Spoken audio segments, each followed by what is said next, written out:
Here are the top 5 secrets to picking the perfect power supply for your PC.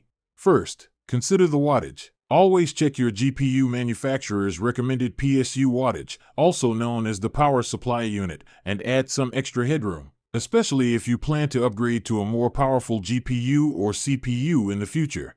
Second, consider the efficiency rating of the power supply. Always go for 80 plus gold or higher for better power efficiency. Thirdly, most of us forget this, go for fully modular power supply. They let you connect only the cables you need, making cable management way easier.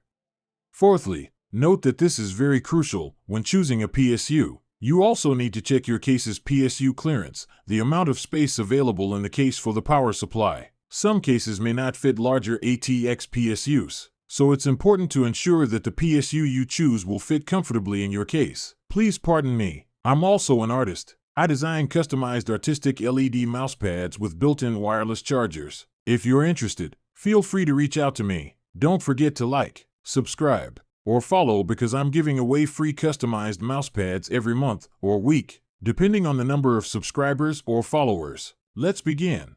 This is the final crucial point, ATX3. Zero power supplies and PCIe Gen 5 cables are the best because they're designed to support powerful graphics cards. They use a single cable instead of multiple ones, making your setup cleaner and more stable.